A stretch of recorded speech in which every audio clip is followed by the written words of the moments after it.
અયોધ્યા રામ મંદિરમાં અત્યારે કરોડોના ખર્ચે રામ મંદિર બન્યું. હા. તો અમુક લોકો એવી વિચારધારા ધરાવે છે કે એ કરોડો રૂપિયાનો ખર્ચો એક રામ મંદિર પાછળ કર્યો, એના કરતા કોઈ હોસ્પિટલ મોટી બનાવી હોત તો ગરીબોને કેવી રીતના કામમાં આવત, કોઈ પણ નાના માણસોને કામમાં આવત. તો શું તમારા મત પ્રમાણે એ જે અયોધ્યા રામ મંદિર બનાવવું જોઈએ કે ન બનાવવું જોઈએ? 100% અયોધ્યામાં રામ મંદિર બનવું જ જોઈએ અને બન્યું, ભવ્ય બન્યું. હોસ્પિટલે ન બનાવવી જોઈએ ને, હોસ્પિટલે બનવી જોઈએ, બે જરૂરી છે.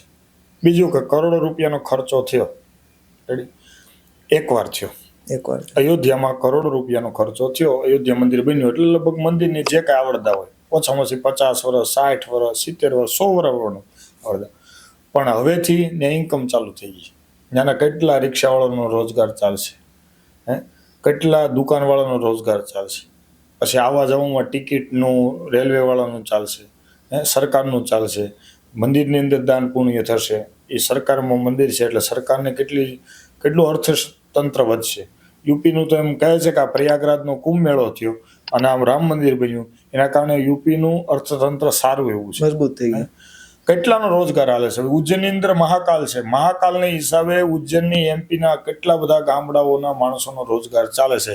સામાન્ય ચપ્પલ વેચનારો વ્યક્તિ એનાથી મોટા મોટા બિઝનેસ સુધીના કેટલા બધાના બિઝનેસો ચાલે છે.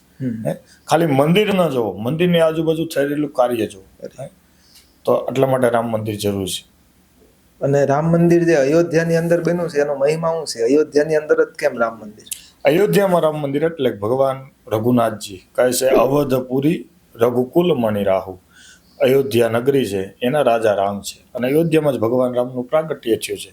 એટલે મૂળ સ્થાનની અંદર રામ મંદિર બનવું જોઈએ, તે જ જગ્યાએ બન્યું છે. બરાબર.